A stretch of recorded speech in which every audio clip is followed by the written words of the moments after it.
I'm Gordon Earl, here with another episode of William's Life, and I have to tell you, this is a conversation that has me really excited, because we're going to be talking with Dr. Frank Richards Jr., who is called Rick by his friends, and it's how I'll refer to him during our conversation.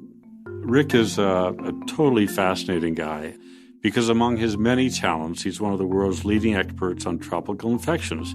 He's traveled to many parts of the world, many parts that none of us will ever go to, and the poorest, most remote, and impoverished parts of the world, in his successful effort to eliminate, when possible, eradicate diseases which have harmed millions and millions of people.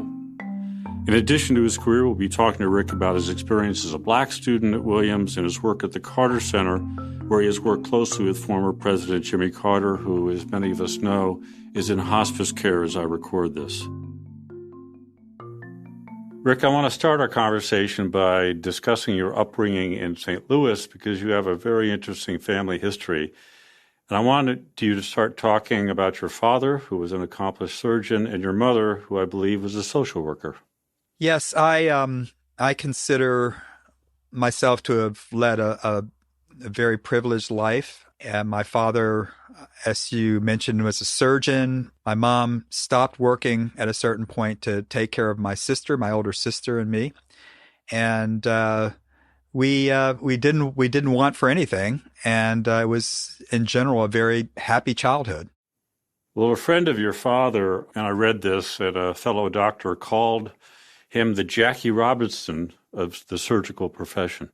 Well, so I'm an African American. My family on both sides are descendants of American slavery, and growing up, well, I mentioned I had a great childhood. We grew up in a segregated community. St. Louis in those days, in the 50s and 60s, was segregated.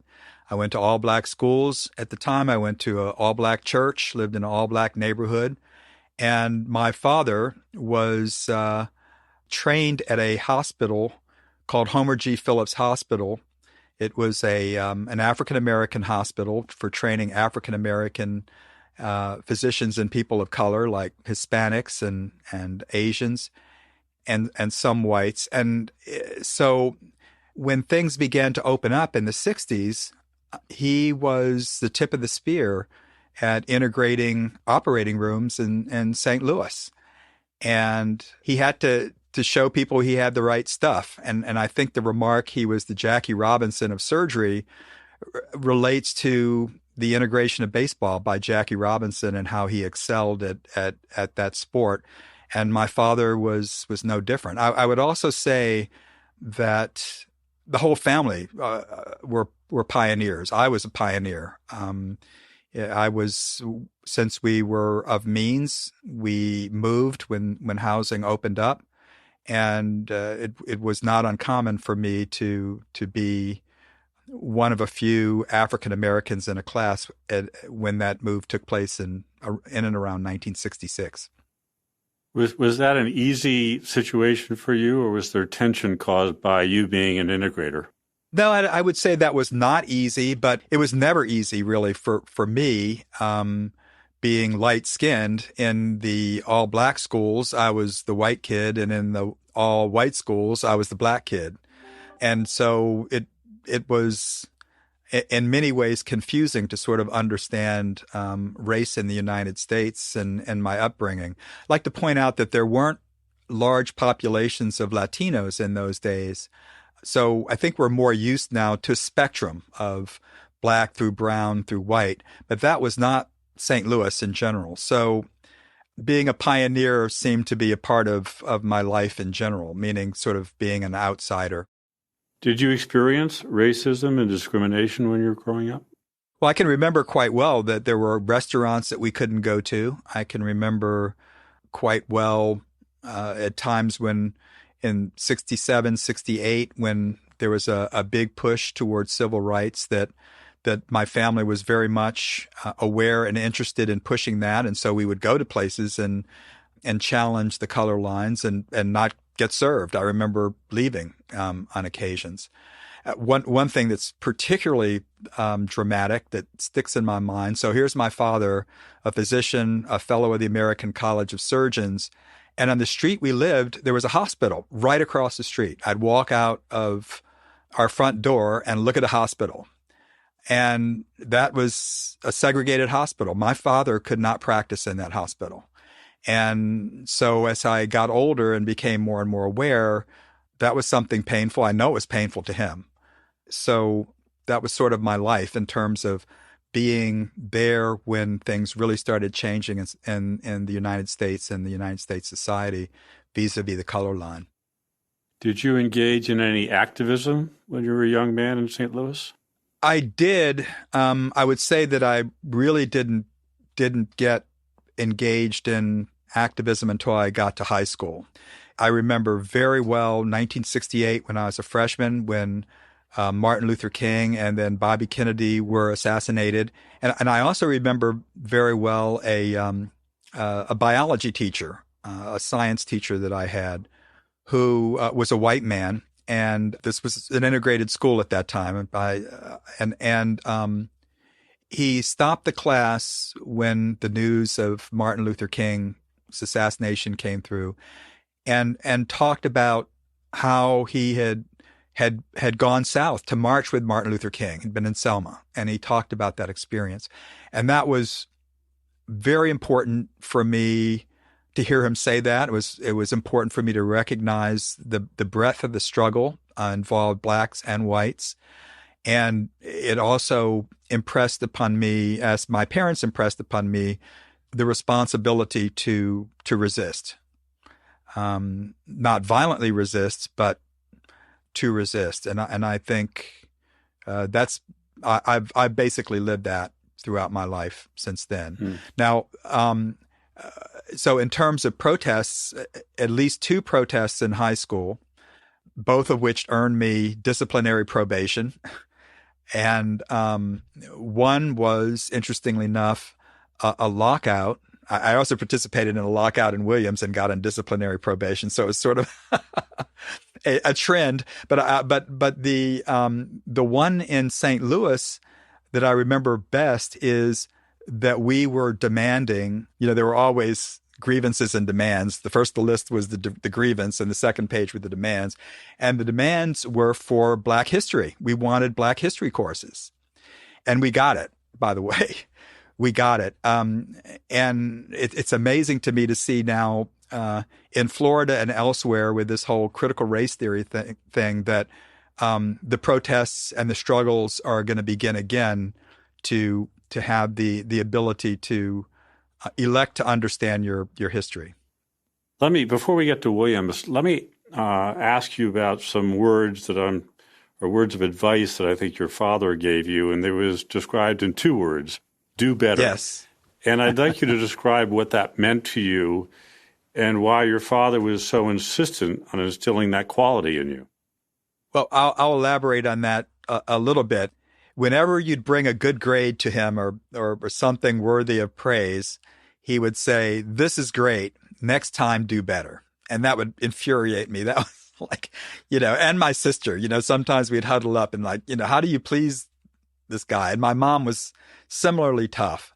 The other thing that he would say is, you must milk the cow each and every day. That's apparently what his professor told him at Howard University when he was taking gross anatomy in medical school. He reminded me that when I went to med school and had gross anatomy as my first class. And I think what's really interesting is that the love of learning that particularly developed for me at Williams as a lifetime undertaking is milking the cow each and every day. I still think and want to learn something new every day. Well, let's go on to Williams now. What was it like to be a Black student at Williams in the 1970s? How did that strike you? So I had a number of adjustments there that didn't have anything to do with race that I had to deal with, not at all excluding the fact that, I went to public schools and I wasn't coming from a prep school, and the academics my first semester were really tough. I was really thinking I was going to flunk out of Williams. First of all, I was on disciplinary probation from being a part of taking over the snack bar the first part of my freshman year. Then I pulled out of calculus, flunking. Then I pulled out of German because I knew I was going to flunk that. I had been the president of the German class, in my high school. I mean, I was born in Germany while my father was in service. So, I flunked out of German. So so what I'm saying is I had a lot of challenges there, aside from being an African American there. I think part of the other challenges and the challenge of being African American was that the African Americans on campus were having or had a big challenge adjusting to Williams too, almost to a person, as opposed to, I'm sure a lot of white people came and had challenges, but others just fell right into it. It was not a problem. And so you didn't have that same spectrum of folks who came from your experience who were also easily adapting to the academics and the social situation at Williams. So, yeah, it was, I remember calling my parents, no cell phones in those days. And, in the science library of Bronfman, you would call and reverse the charges after I took a calculus test that I was sure I'd flunked, and telling them, I'm not going to make it here. And they were extremely supportive. I was surprised because, milk the cow each and every day and next time do better and so forth. They were quite compassionate and understanding in terms of my pioneering there and challenges which they knew I was going to meet and hoped that they knew that I would meet these challenges and hoping that I would be able to overcome them.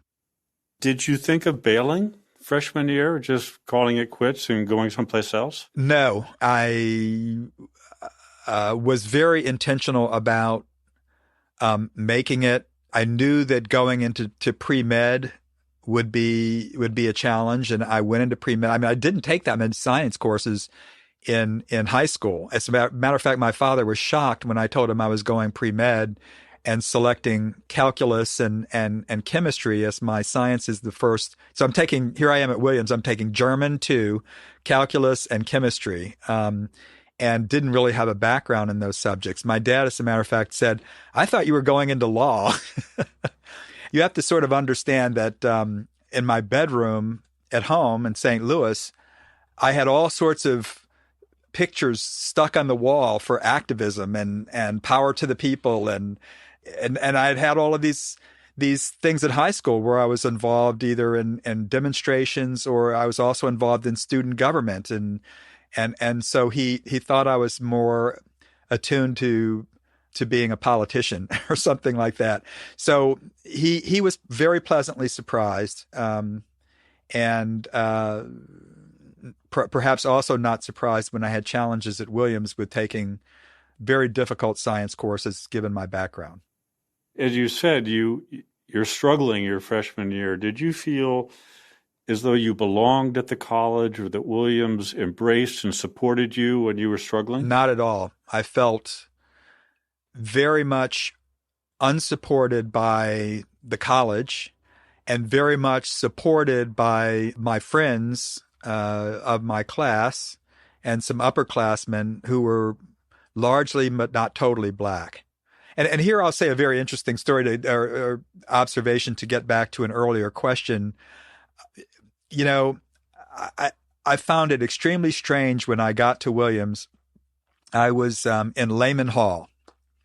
It was fine. I came in, I was in a quad, I had 3 white roommates and so forth and so on. And then I go out and start meeting people and it's like, what are you doing? And these are the black students. Why are you rooming with white people? And I'm like, why shouldn't I be? Aren't you? And it said, no, we're all together here. We're all together there. And it to me was curious.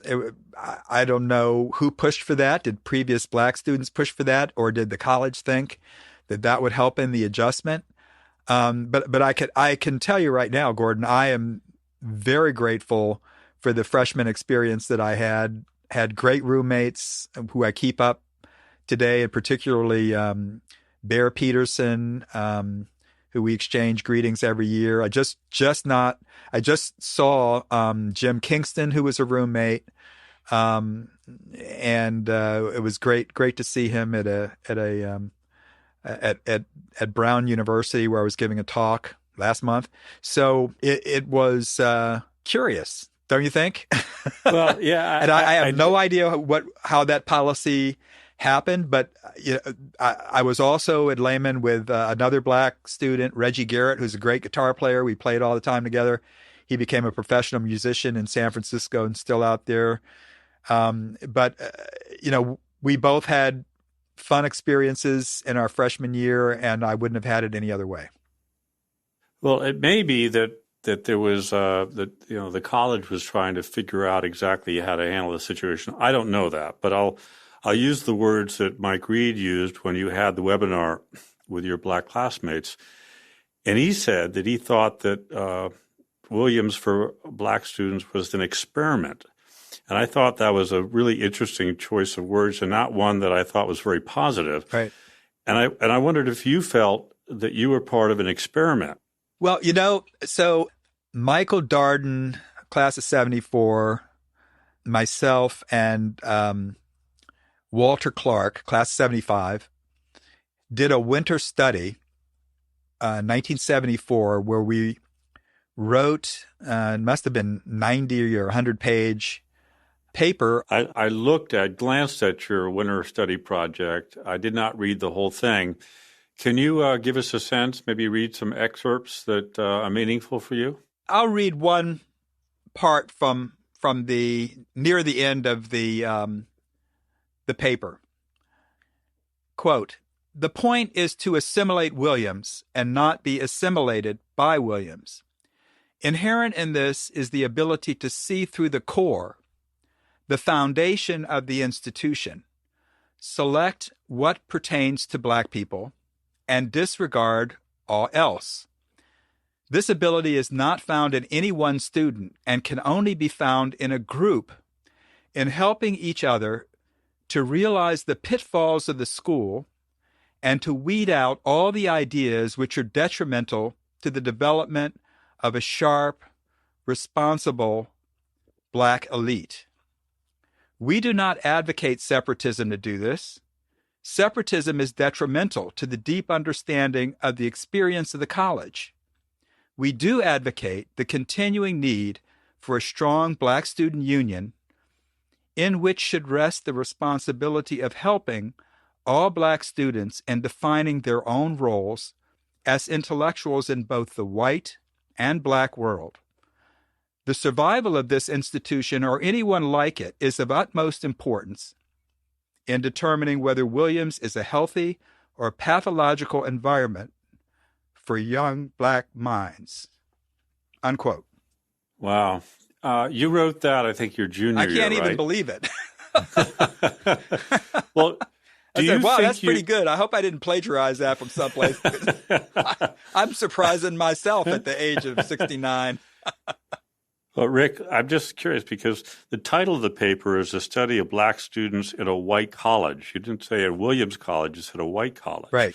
And I found that was an interesting choice of a title, which also goes to this sense of maybe an experiment. I don't know. How do you feel? Well, I think it was written in a way of solidarity with other black students who were being admitted into elite colleges. I wouldn't even say universities. I would say colleges, and especially small colleges, prestigious colleges, academically challenging colleges where so many people who went there felt a sense of, I won't even say privilege, I will say entitlement.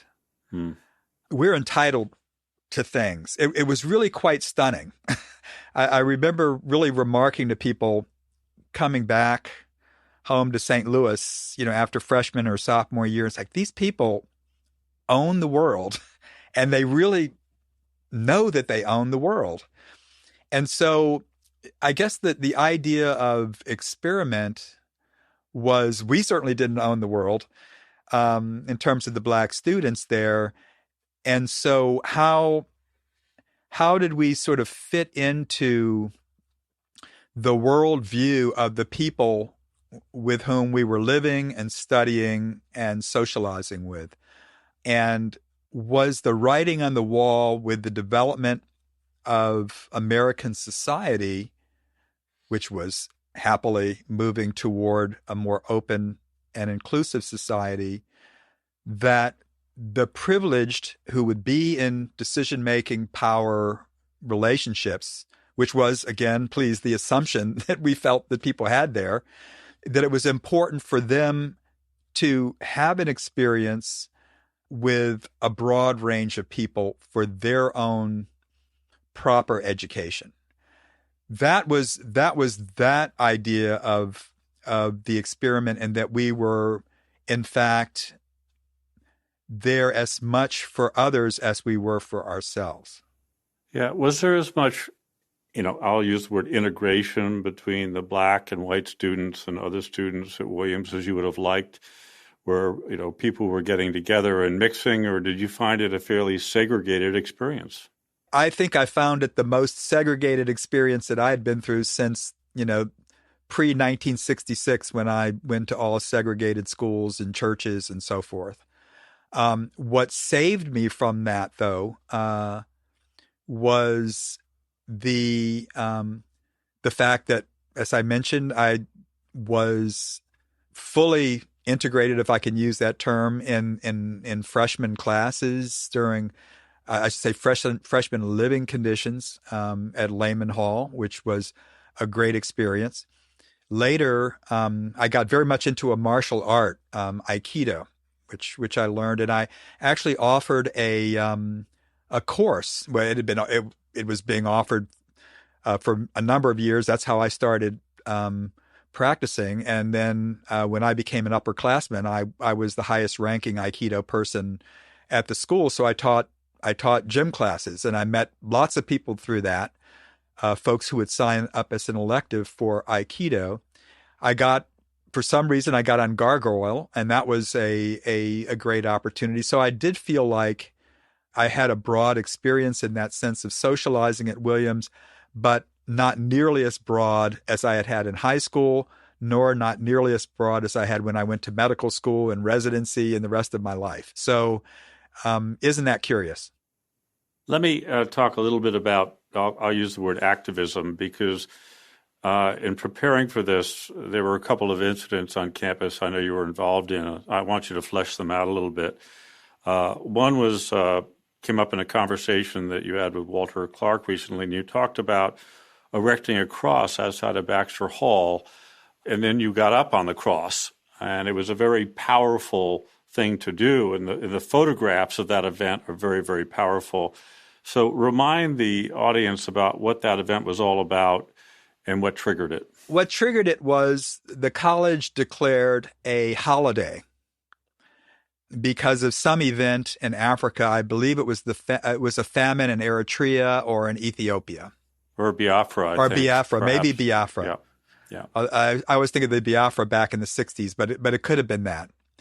And we're sitting at a table, and it was one of those black student tables, all blacks sitting there talking about it. And people were saying, people are dying in Ethiopia, Eritrea, Biafra, and everyone's going to go play football. Everyone's going to play Frisbee, and that'll be the end of it. And and somebody remarked, and people are, getting crucified in Ethiopia for no food. And he said, well, we ought to make a point of it and stage a crucifixion. I think I said that. And then Walter said, we should, let's do it. And I said, oh, I'm just joking. And he said, no, let's do it. If you do it, I'll do it. And some other folks at the table were like, yeah, we'll help you put the cross up. So that's what we did. And I hope during this interview, you can put up a picture of Walter up in the cross. I wish I had a picture of me up on the cross, because it's going to be on the website. I guarantee you. A great picture of me, but all the pictures that I had of me, I seem to have lost at Williams. But anyway, we did that, and in front of Baxter Hall, I believe, and I can remember at first it was a group of supporting Black students who sat there, and then slowly, other students, white students, all sorts of other students just came and sat in silence. Hmm. I wish I had a picture sort of zoomed out to show the person on the cross and then the people sitting in front watching. It was, of course, I saw it from both angles, from being up on the cross and then out. And let me tell you, it's very uncomfortable to be on a cross. Yeah. Even if you're not nailed there, it's very uncomfortable. If I remember correctly, there was some negative fallout, or it was fairly controversial. What got scary was that there was a rumor that people heard about this in North Adams and were going to come and fix it. And by fix it, some form of violence, some sort of violence or something. Yeah. And that was happening while we stayed up there. And I do believe there was a newspaper article in a North Adams paper about it. Right. Let me ask you, on the return to the academic side, I know that Joe Harris, a professor of African American studies, was very influential. And can you explain about that relationship and why it was so important? Joe Harris was a history professor, very accomplished, later left Williams and was a professor of history and then the chairman of the Department of History at Howard University. So it was a great opportunity that he happened to be there at Williams. He was renowned as being a very tough teacher, and you had to prepare a major paper for his class. It was a course on the African diaspora and really looking at, in particular, the Atlantic slave trade and the forcible transplantation of millions of Africans to different parts of the Americas. And of course, I wanted to study about that because that's my history. But I also had a great interest in foreign stories. First, as I mentioned, I was born in Germany, so that was always something that I was proud of, being born on a U.S. Air Force base in Germany.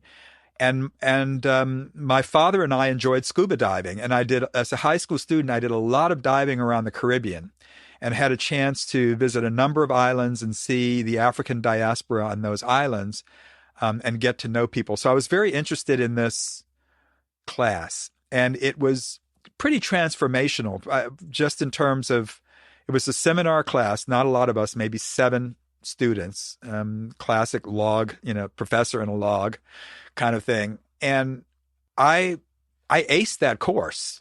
People couldn't believe that I got an A- in it. And because Harris doesn't give A's. So I was extremely successful in it. And what is really amazing is that the major work that I do at the Carter Center, one major element that I've been involved in really since 1987 is working on a disease called river blindness in the Americas, which is caused by an infection that was transplanted by the slave trade to this part of the world. So actually taking this course with Professor Harris in 1974 prepared me intellectually in many ways to wonder about the history of this disease that I know so well and am actually a world expert in. Yeah, and the connection to your own, slave past within your family. Yeah. And then you're interested in this course, and then you study a disease which is brought to the Americas by slaves. Yeah.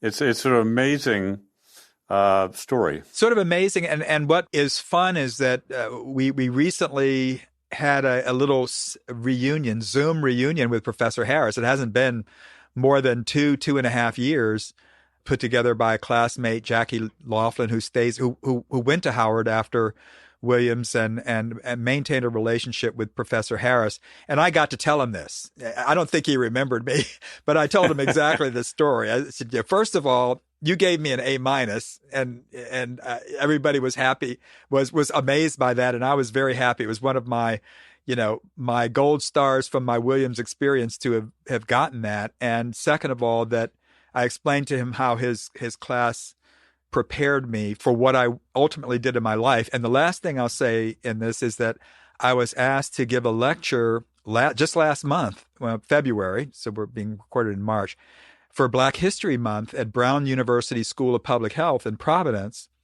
And this was my theme that I had a chance to develop. I usually just say this in passing in all the lectures that I've given in professional societies on river blindness in the Americas, but this gave me an opportunity to explore that. And I actually took off the shelf the book that I bought on Spring Street in 1974 on maroon societies in the Americas and reread it to prepare for this lecture.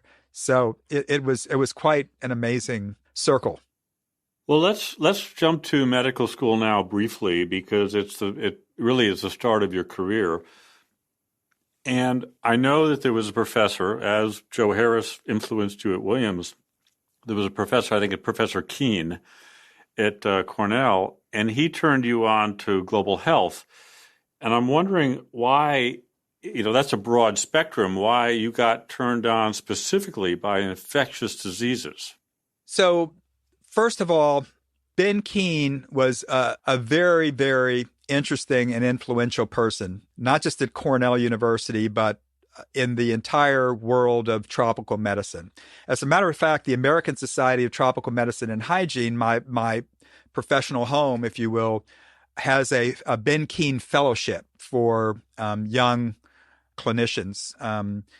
Dr. Keene was short, stubby, looked something like W.C. Fields, smoked a cigar in class, and would come in and give the most marvelously humorous and engaging lectures.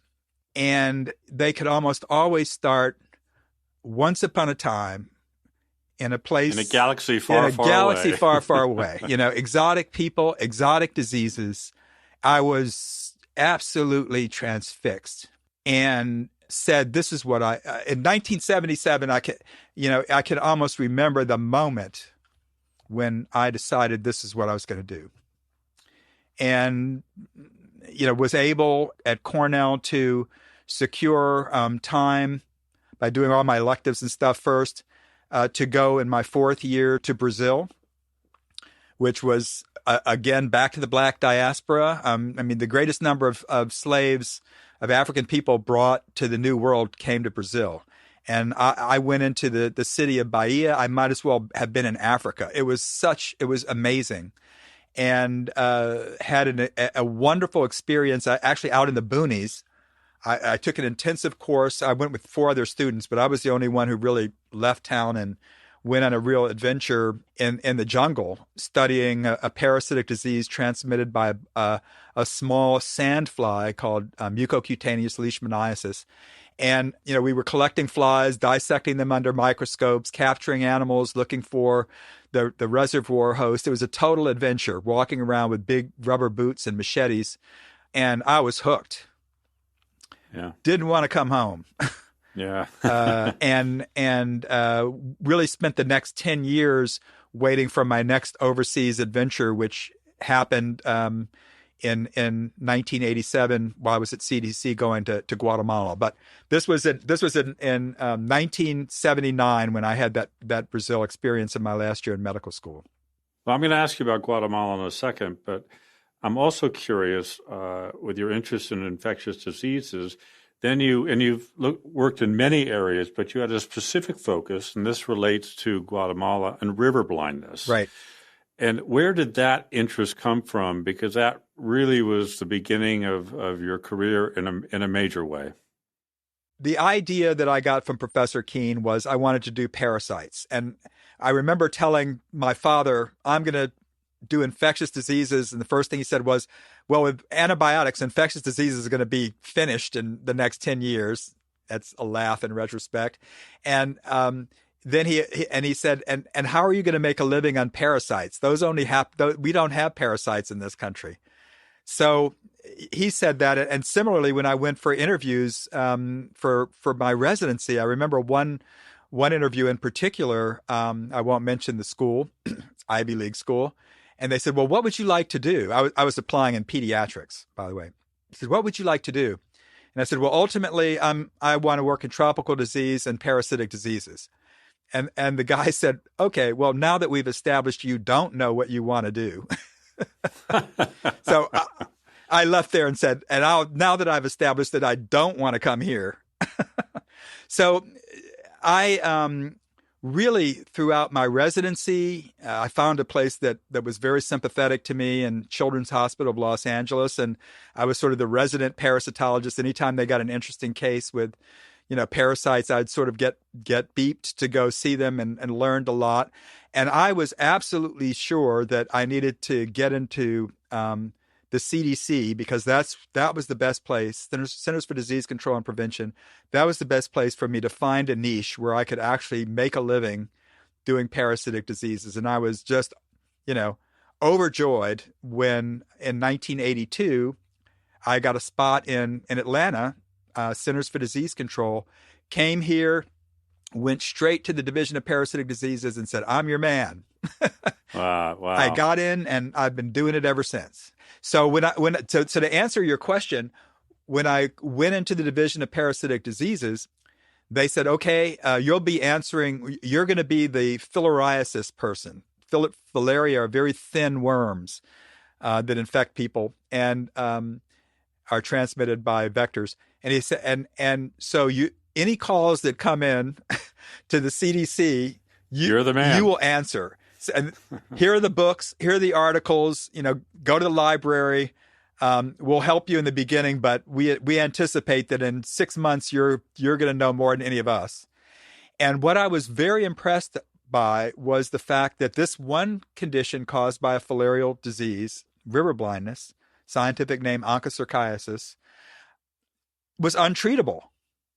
There's no medicine for it. So I had to answer calls, and actually there was a medicine for it. CDC had the medicine, and the medicine was worse than the disease. So my job was to tell people, yes, I know you're calling me because all the books say call the CDC to get this medicine to treat river blindness, but I'm the Katie bar at the door. Sorry, we don't release it because the treatment's worse than the condition. And I watched with great interest the clinical trials being done on MK933 by Merck and WHO, which ultimately were successful in being a safe treatment for river blindness. And the medicine called ivermectin, the famous ivermectin, which you've heard of over and over again in COVID, which I won't get into. But I will say that the discoverers won the Nobel Prize for medicine, not veterinary medicine, but medicine because of all the good it's done in human populations, was donated by Merck for river blindness treatment in 1987. The same year I got married and left with my bride to go to Guatemala to work on what else? River blindness. So I was there for the very first treatments of river blindness in Guatemala that started in 1988. And I'm happy to say that I was there in 2015 for the celebration of the elimination of river blindness from Guatemala. I'll end here with this. Guatemala had the largest population affected by river blindness in this hemisphere or in the New World. And it's gone now, thanks to ivermectin and the people who delivered it. It's absolutely amazing. And so the next question I want to ask you, and we can't unfortunately listen to an entire lecture, but you're going to have to keep this one short. My enthusiasm will overflow, but I'll go ahead. No, but it's absolutely dumbfounding to me that what you have is you have millions of people, I think that's roughly the number, that are affected by this disease across a huge swath of territory. And you've got to administer hundreds of millions of doses. That seems almost impossible to imagine. So you can try billions of doses. We're in the billions of doses. Right. So I got it wrong, and I'm not the scientist, but I'm just amazed. Can you explain how it is even possible within that period of time? And I guess it has to do with mass dosages, yes, and the administering of those mass dosages. But how do you actually accomplish that and eliminate, in some cases, eradicate the disease in certain areas. It's mind-boggling. It's mind-boggling for me. It's amazing that it worked.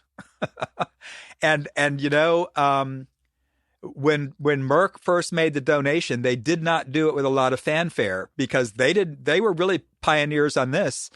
They didn't know what the public health community would say, how they would respond. I mean, the pharmaceutical industries are pariahs in a lot of places. I mean, just look at the HIV experience.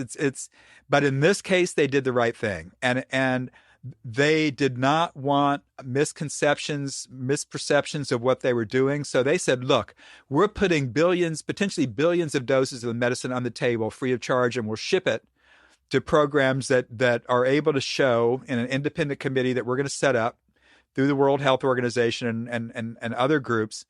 And you have to organize yourselves and find the funding to get this to happen. This is our part.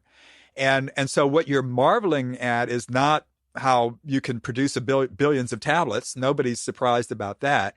It's how you can take those tablets out to the extremes. Yesterday at the Carter Center, we had a celebration of the 500 millionth dose administered in Carter Center's programs. And the Carter Center probably represents 20% of the overall activities to distribute this medicine.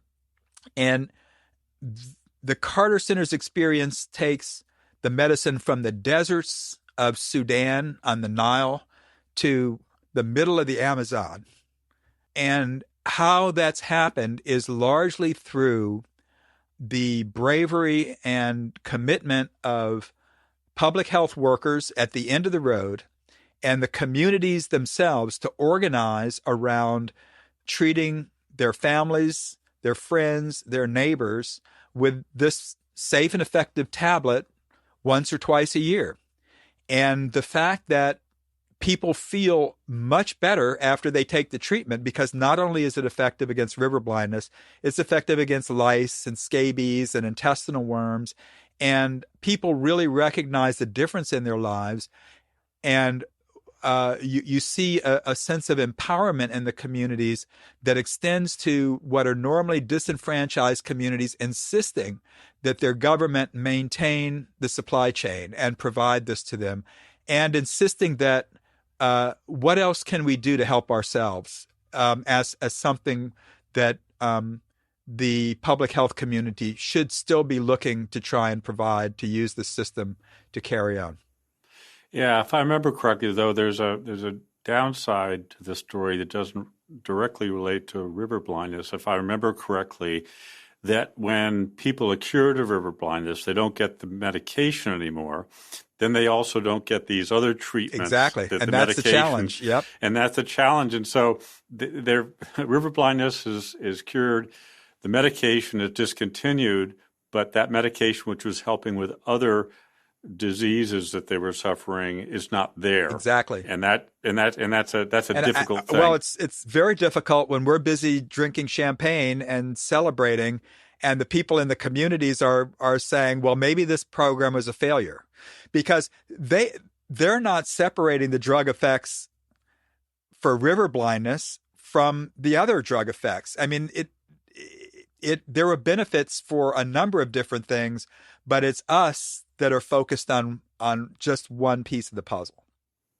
I want to step back a little bit, because we're in the sort of the microcosm of treating individuals with medication for a specific disease. But you related a story that I read about when you were in a Guatemalan village, and you were, again, focusing on the specifics of what was concerning these people in the village. But there was an old man who was listening to your conversation. And at the end, you talked to him, and the result of that conversation, you changed your entire perspective on global health. So why don't you relate that story? So when we got this medicine, this is in 1988. Okay, so the medicine was just donated in 1987, just developed since 1982, which is pretty rapid for a development phase. So the question is, will people accept this treatment? Will they take the treatment?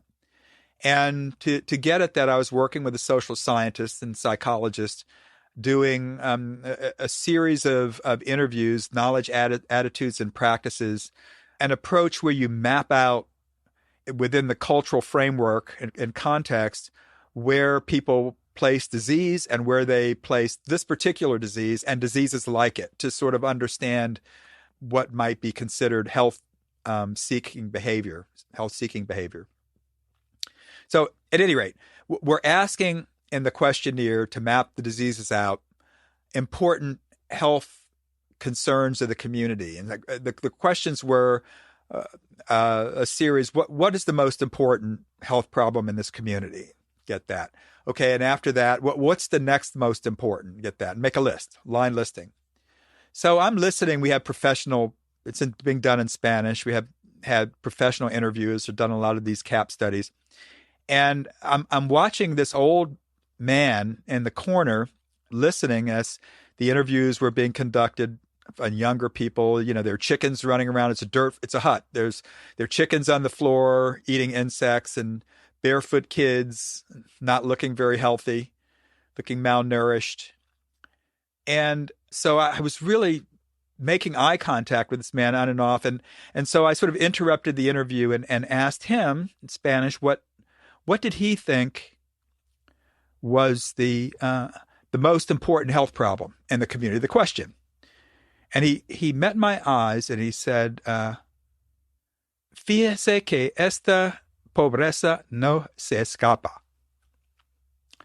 which translates to imagine a poverty, or fix yourself on this poverty that cannot be escaped.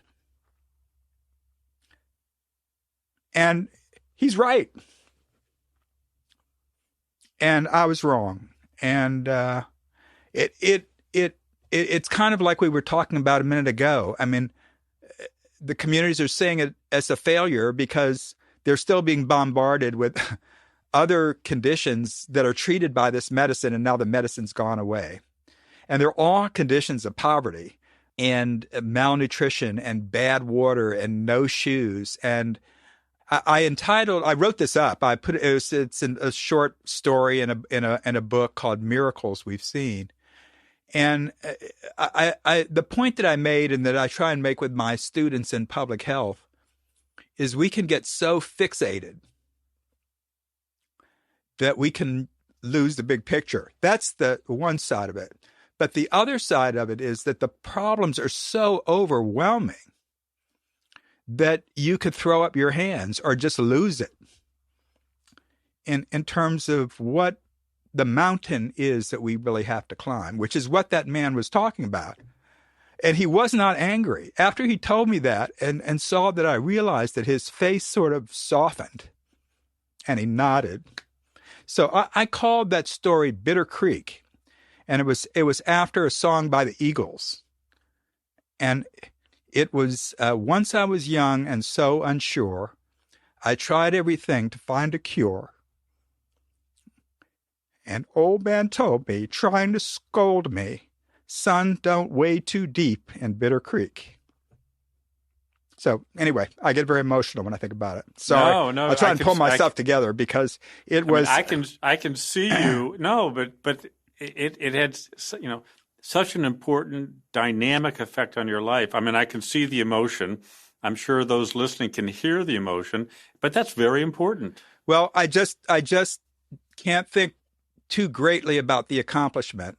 It's an accomplishment, and don't get me wrong. I'm proud of it. It's a pinnacle to get rid of river blindness from Guatemala, but there's a lot of work left to do, and I'll be seeing diseases to fight long after I've taken my last breath.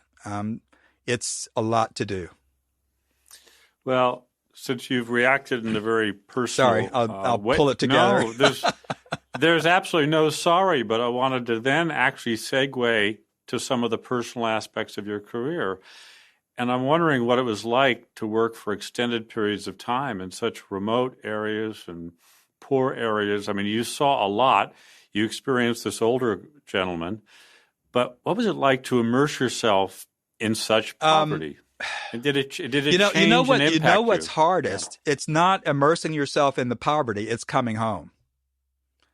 and recognizing the affluent society, and wondering how we can be so depressed with what have we got? with our what lives. have we got to complain about? And just the transition, flying into Atlanta airport and getting in my car, and driving over these massive highways after being, four-wheeling it on dirt roads. If you had that, it would just the issues of equity. I think part of doing this job is something I learned from that old man. It's your barriers, what you construct. So again, I have a harder time leaving the dire poverty than going to it. It's almost like, taking the red pill. What is it? The red pill in Matrix? This is the real world. Welcome to the real world. Did you, when you came home, did you feel guilty? What was the emotion? I mean, I think I felt guilty with the old man. The old man helped me because his face did not have hatred. It was intense. And he was happy when he made the point, which is why I take that with me so much and say that I can't wade too deep in Bitter Creek. I've got to have my own ways of surviving what could otherwise be extremely difficult to keep grips on. Is what I'm trying to say. And one tries not to, except with folks who had that same experience, to share that much, because I think people who haven't had those experiences can't really understand. Well, let me ask one more question along those lines on a personal level. That you've done all this traveling, done all this work. How did your wife and family cope with all the traveling and the foreign postings? Did they come with you? How did you work that out? My wife was with me for the 5-year period we were in Guatemala, and we got married, and 2 months later we were in Guatemala, and we had a lot of chances to travel around that beautiful country and have lots of great adventures, and our first daughter was born there. But we were together for a while before we got married, and I was traveling extensively. So she sort of knew the deal in that, and when I proposed, I think she knew. I mean, this was what I loved. This is the way it was going to be. We first got together when she was my girlfriend. She'd come to my apartment and water the plants while I was away for 5 weeks. So I think my challenge was that the kids didn't sign up for that like she did. And that's what troubled me the most. And I know for both of them, we've had conversations now that they're adults. One's 33, one's 29, where they expressed, the fact that they missed me in certain birthdays or certain events, and I wasn't there, and that was hard for them. And that's hard for me to hear them say it was hard for them.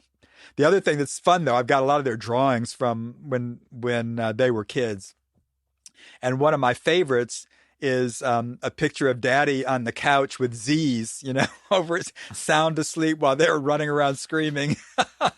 and it's like, there he is, jet lagged again, because it takes you a while to get adopted when you come back, adapted when you come back. So that was always some things that were chuckles. And I discovered that they really didn't like my bringing back things from Africa as much as when I'd stop at Walmart and pick up a Barbie before I got home.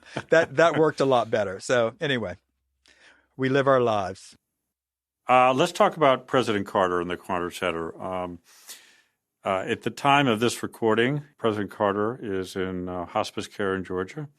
Tell us what it was like to work with him closely over the last several decades. Well, President Carter is one of my heroes. First presidential election I voted in, I voted for President Carter.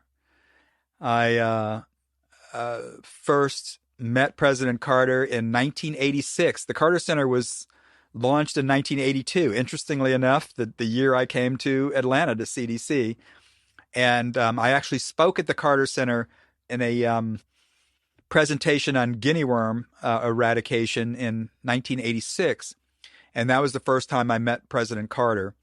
Then when I was on loan to the Carter Center in 1996 from CDC, I had the opportunity to start to see him, work with him, present to him, travel with him for many years. I mean, 96 to 2006 to 2014. So however many years that is.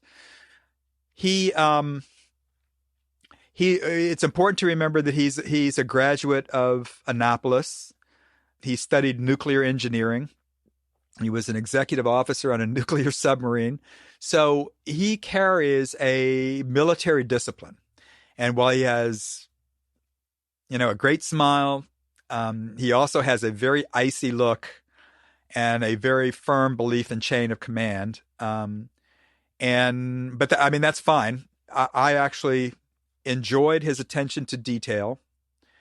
And I know that was criticized in his years in the White House, that maybe he wanted to get too much into the weeds and maybe too much into the decision making, such that he didn't delegate and certain decisions were not made. I did not see that happening at the Carter Center. He only wanted to be helpful. He always said, I want to find a way to be helpful. But that didn't stop him from having very good opinions on having studied the details. So I could talk a lot about President Carter and my adventures with President Carter and my travel. Since I've worked here for so long, my longevity means that I'm one of about 10 people that are being directed for interviews by reporters who are asking some of the same, exactly that question. What's President Carter like? What was it like to travel with him? Tell us stories. And so I have a lot that I've told to reporters, such that, I'm already in mourning with him being in hospice. And it doesn't help to have to, you've already heard me break up on this interview again from emotion. And it's not easy to get very emotional in speaking about some of the times I've had with President Carter. I mean, I can give you a short story if you want. I'll let you decide which one. Give us a short story. Okay. So we're traveling to a country which will be unnamed. I'm in the back of the plane. He's in the front. And whenever we go on these trips, as I'm sure a lot of the audience knows, you need to prepare a briefing memo for your higher ups, your CEOs. And in that briefing memo, aside from backgrounds and bios on the people in the meetings, you have your asks in terms of talking points and what you want to get. And I would prepare a lot of those for President Carter. So on this particular flight, transatlantic, I'm dozing off after dinner, and suddenly a tap on my shoulder by the Secret Service agent saying, President Carter wants to see you. So, I go up to the front of the plane through the curtains. The business class is similarly dark, except for two blazing lights on one row. And there's President Carter at the window, invites me to sit next to him in the aisle seat. And on his desk, his fold-out desk, is my briefing memo with underlines and question marks, in the margin, and exclamation points and notes. And I'm sort of sitting there trying to look out of the corner of my eye, see what he starts taking me through things. And we're going to see the president of a country. And there are some asks in there. And he says, so, Frank, I've been reading your memo and your asks, and I really think we should ask for more. I mean, why don't we ask for more? I can't make these trips all the time for you. This is your opportunity. I've read the background. I've read where we want to go.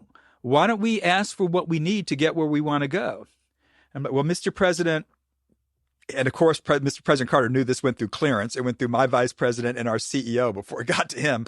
Said, we don't think that it's wise to go too far. I mean, our discussion with the president could go the wrong way. We might take two steps backwards. And it's, you really think so? And I said, yes, sir, that's what we think. He's looking forward, not looking at me. He says, well, I still think we should ask for more. Okay, that's it. Thank you. So I go back. So we're in the meeting. I'm not sitting next to him, but I'm in the meeting and the big table. President Carter is going through the asks without notes, perfectly, no notes. And of course, he asks for what we told him not to ask for.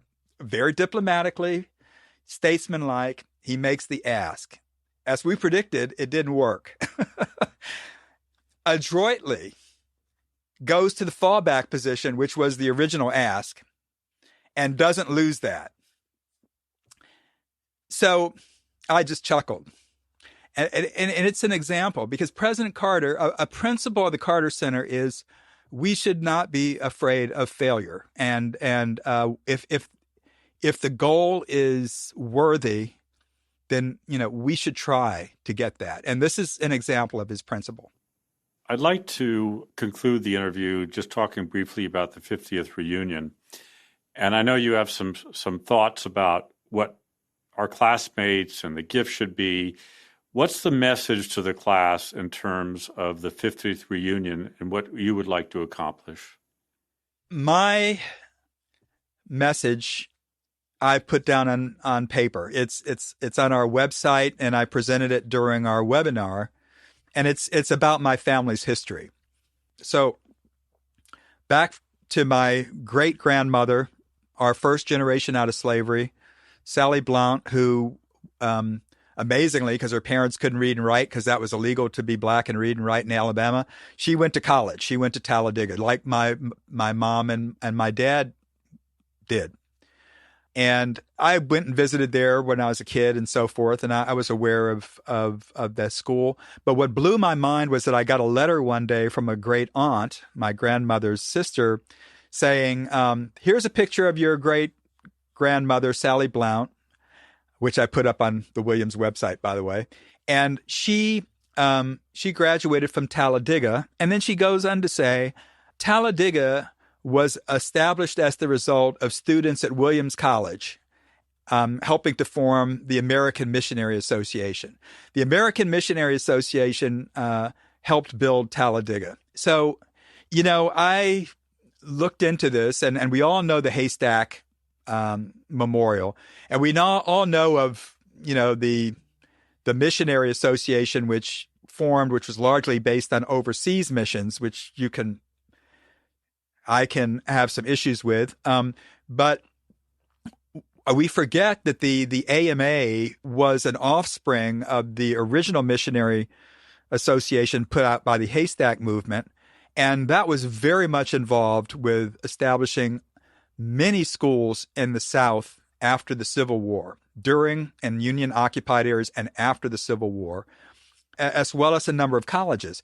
And when I lived in Mission Park, the house right next to me, Armstrong House, I came to learn in this research, General Armstrong led black troops, U.S. colored troops, during the Civil War, and later Armstrong established Hampton Institute in Virginia and was very important in the development of Booker T. Washington. Armstrong is buried at Hampton. So, and the first abolitionist society formed in Massachusetts was at Williams. So my essay was called Threads of Purple, and it pointed out that we have a proud tradition, in my opinion, in historically black colleges and universities. And so part of the gift that I've been an advocate for, certainly not the whole gift, but a piece of it, in terms of talking about diversity, equity, inclusion, restorative justice, is some further historical exploration of Williams' abolitionist roots, its roots in the AMA, its roots in historically black colleges and universities, and potentially an exchange program so that the threads of purple can come together. I think that's a very eloquent way to wind up this talk, Rick. Thank you for all you've done. I am in awe of your professional career, and I will not think about any of the multiple probations you've been on for most of your life. Well, as John Lewis says, sometimes there's good trouble. Thank you, Rick, for your time today. For the rest of you, thanks for listening. And a reminder, you can go to 75creates.com and see more photos and music of Rick. And until next time, this is Gordon Earl. Thank you for listening.